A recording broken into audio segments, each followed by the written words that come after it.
Hello students, how are you all. उम्मीद करता हूँ आप सब अच्छे होंगे। देखो भाई, आज हम नेक्स्ट यूनिट स्टार्ट करने वाले हैं। नेक्स्ट यूनिट आप कह सकते हो एनसीईआरटी के अकॉर्डिंग चैप्टर नंबर 5 और प्रदीप के अकॉर्डिंग अगर हम चलें तो unit number 4 work, power and energy. Work, power and energy. तो चलिए हम स्टार्ट करते हैं। वर्क के बारे में पढ़ेंगे, कुछ वर्क क्या होता है, ठीक है। फिर उसके यूनिट्स एंड डायमेंशनल फॉर्मूला देख लेंगे, यूनिट्स एंड डायमेंशनल फॉर्मूला करेंगे। एंड उसके बाद हम टाइप्स पढ़ लेंगे, टाइप्स ऑफ वर्क कितने टाइप का होता है, ठीक है। फिर हम वर्क बाय वेरिएबल फोर्स पढ़ेंगे।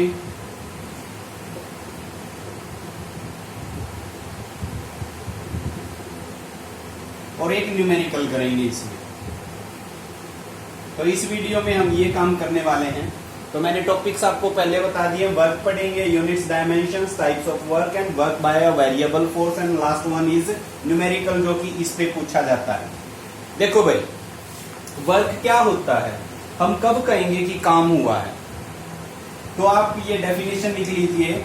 Work is said to be done, said to be done when object displaces in any direction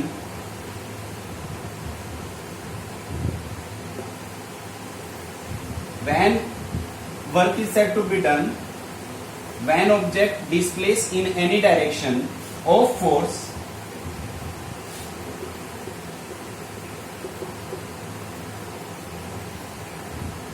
accepting, एक चीज को छोड़ के excepting perpendicular to the applied force, perpendicular to the applied force. भाई किसी भी direction में मूव करे ऑब्जेक्ट, बस केवल एक चीज, एक डायरेक्शन को छोड़ के, और वो कौन सी, परपेंडिकुलर। तो परपेंडिकुलर मूव नहीं हो, परपेंडिकुलर अगर मूव होगी तो वर्क हम कहेंगे जीरो हुआ है। तो वर्क कब होता है, जब किसी भी डायरेक्शन में चले, बस एक डायरेक्शन को छोड़ के, परपेंडिकुलर वाली डायरेक्शन को छोड़ करके, किसकी, फोर्स की, जो फोर्स हम अप्लाई कर रहे हैं। तो ये आप डेफिनेशन दोगे बेटा वर्क की। तो वर्क हम कैसे डिफाइन करेंगे। वर्क का फॉर्मूला अगर आप लिखो तो वो लिखा जाएगा F.S, यानी कि फोर्स एक वेक्टर क्वांटिटी है, डिस्प्लेसमेंट एक वेक्टर क्वांटिटी है। फोर्स और डिस्प्लेसमेंट की क्या है, डॉट प्रोडक्ट के इक्वल क्या होता है, आपका वर्क होता है। Work is the dot product of force and displacement. So work can be written as Fs cos of theta, where theta is the angle between F and S, ठीक है भाई। अब मैंने देखो डेफिनेशन में 90 डिग्री पे रोक रखा है ना, cos 90 क्या होता है, जीरो। तो cos 90 वर्क क्या आ जाएगा, जीरो। तो W is equal to Fs cos theta. ये फॉर्मूला याद रखना। अगर कोई आपसे पूछता है कि वर्क का फॉर्मूला बताओ, तो जनरली बच्चे बता देते हैं Fs, जबकि कंप्लीट क्या होता है, Fs cos थीटा। तो ये याद रखना, Fs cos थीटा बताना है। तो ये वर्क आपको कंप्लीट हो गया। नेक्स्ट बढ़ते हैं भाई, यूनिट्स एंड डायमेंशन। यूनिट्स और डायमेंशन आपको बेटा हमने फर्स्ट यूनिट में ही करवा दिए हैं वर्क के, फिर भी मैं एक बार बता देता हूं ताकि आपको रिवाइज हो जाए कि हाँ जी ये थे। जो यूनिट होती है SI unit, SI unit of work is equal to क्या होती है, जूल। क्या होती है भाई, जूल। और CGS यूनिट ऑफ वर्क ये होती है अर्ज। और एक जूल कितने अर्ज के बराबर होता है, 10⁻⁷ अर्ज के इक्वल होता है। ये याद रखना, ये होगी यूनिट्स। डायमेंशनल फॉर्मूला आप निकाल सकते हो, work is equal to force into displacement. Angle का कोई डायमेंशनल फॉर्मूला नहीं होता, इसलिए मैंने एंगल नहीं लिया है यहाँ पे। तो F का क्या हो गया, m1 L1 T-2, और डिस्प्लेसमेंट का क्या हो गया, L। तो you can write m1 L2 T-2 is the dimensional formula of work. तो ये बात हो गई डायमेंशनल फॉर्मूला, और यूनिट्स भी आपकी क्लियर हो गई। SI यूनिट और CGS यूनिट, ये ध्यान रखना, ठीक है। यूनिट्स हो गए, डायमेंशंस हो गए। Next is type of work. जो वर्क है वो आपका 3 टाइप का होता है बेटा, पॉजिटिव वर्क, नेगेटिव वर्क और जीरो वर्क। तो पहले हम डिस्कस करेंगे पॉजिटिव वर्क क्या होता है। When work is said to be positive, we know that W is equal to क्या होता है, Fs cos theta, Fs cos theta. If cos theta cos theta की वैल्यू किस किस के बीच लाई करे, जीरो से तो बड़ा हो और किससे कम हो, 1 से। If cos theta lie between this value, 0 और 1 के बीच में अगर कोस थीटा की वैल्यू लाई करे then work is said to be positive. तो वर्क क्या कहलाया जाएगा भाई? पॉजिटिव। और 0 और 1 के बीच कहां से कहां लाई करती है? जब थीटा की वैल्यू आपकी क्या हो 90 पे कितनी वैल्यू होती है? 0। जब थीटा की वैल्यू 90 हो तो कोस की वैल्यू क्या होती है? 0। और कोस जब थीटा की वैल्यू 0 होती है तो ये होता है 1। तो इन एंगल्स के बीच में वर्क आपका क्या रहता है? पॉजिटिव। क्लियर होगी? तो वर्क पॉजिटिव कब हो जाएगा? जब कोस थीटा की वैल्यू आपकी लाई करेगी 0 और 1 के बीच में। डन। तो ये हो गया पॉजिटिव वर्क। नेगेटिव वर्क क्या हो, कब होगा? नेगेटिव वर्क सुन लो भाई। Negative work W is equal to F dot S. जब कोस थीटा की वैल्यू क्या हो? नेगेटिव। नेगेटिव क्या कब होती है? बस एक ही होती है और वो होती है -1। नेगेटिव कब होती है? -1। -1/2 भी हो सकती है। ठीक है। तो इसका मतलब आपकी जो थीटा की वैल्यू है या कोस थीटा की वैल्यू है जो वो क्या हो? नेगेटिव हो। नेगेटिव जैसे भाई कोस 120 -1/2 होता है, कोस 180 1 होता है, -1 होता है। तो ऐसे और भी वैल्यूज आपकी मिलती हैं। तो वर्क नेगेटिव कब हो जाएगा? जब कोस थीटा की वैल्यू क्या बनती है? नेगेटिव। तो डिफरेंट एंगल्स में आपकी क्या हो सकती है? वो नेगेटिव वैल्यू हो सकती है। Then work is said to be negative. अगर एग्जाम्पल की बात करें तो यूं कह सकते हो कि भाई जब कोई ऑब्जेक्ट के ऊपर फोर्स लगाएं और वो ऑब्जेक्ट उस अप्लाइड फोर्स का अपोजिट चले, अप्लाइड फोर्स का क्या हो? अपोजिट चले, तो हम कहेंगे कि वर्क क्या हुआ है? नेगेटिव हुआ है। यानी कि डिस्प्लेसमेंट और अप्लाइड फोर्स के बीच एंगल कितना बन जाए? 180। उस केस में वर्क क्या हुआ है? नेगेटिव। नेक्स्ट बढ़ते हैं भाई जीरो वर्क। वर्क जीरो कब होता है? जब थीटा की वैल्यू क्या हो? 90 डिग्री हो। ठीक है। और 270 हो। तो या आप कह सकते हो सीधी कोस थीटा की वैल्यू कितनी हो भाई? 0 हो। तब वर्क आपका क्या बन जाएगा? 0 बन जाएगा। तब वर्क आपका क्या बन जाएगा? 0। जैसे इसका एग्जांपल पूछ लिया जाता है कई बार। एक कुली है भाई, वो कुली अपने सिर के ऊपर वजन रखे हुए है और वो वजन रख के कुछ डिस्टेंस जाता है, डिस्प्लेसमेंट चलता है। How much work done by the coolie? तो वर्क डन इज 0। क्यों?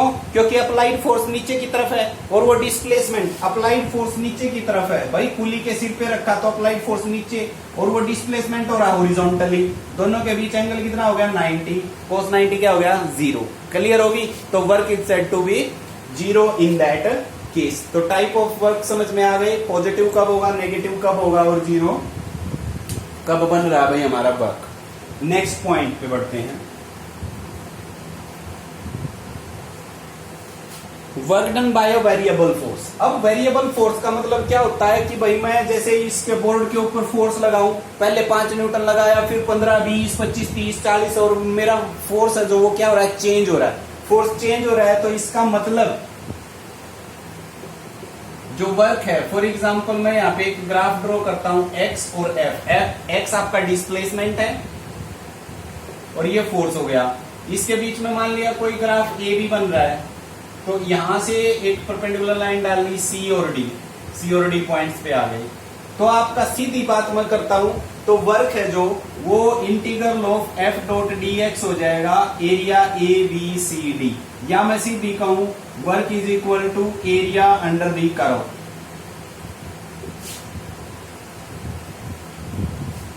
तो ये आपका वर्क हो जाएगा भाई वेरिएबल फोर्स का। ऐसे करेंगे वेरिएबल फोर्स को W is equal to F dot D X, क्योंकि वेरिएबल फोर्स लगेगा तो डिस्प्लेसमेंट चेंज होएगा। एफ डॉट डी एक्स हम कहेंगे कि it is the work done by a variable force. Clear होगी? तो ये फार्मूला आप जैसे कई क्वेश्चंस में अप्लाई होएगा। अब मैं एक क्वेश्चन लेता हूं इसी के साथ ताकि आपको अच्छे से क्लियर समझ में आए कि W is equal to F dot D X कैसे इक्वेशन को हम यूज करेंगे। अब देखो एक क्वेश्चन लेते हैं हम इसके ऊपर।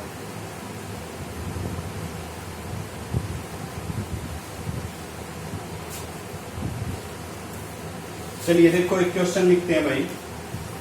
A force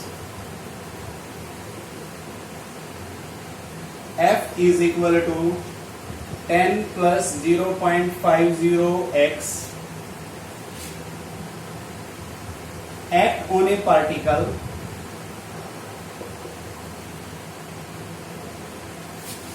in x-axis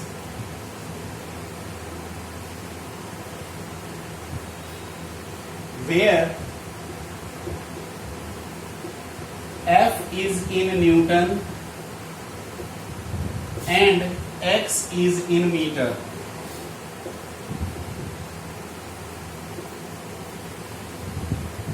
Find the work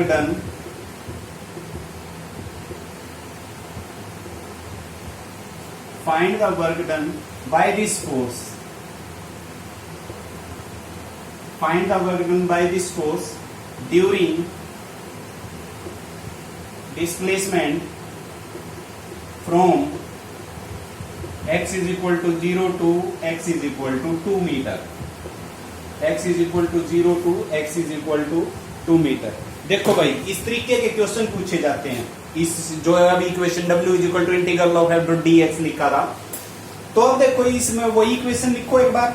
work is equal to, हमने वर्क निकालना है ना, तो work is equal to integral of f dot dx।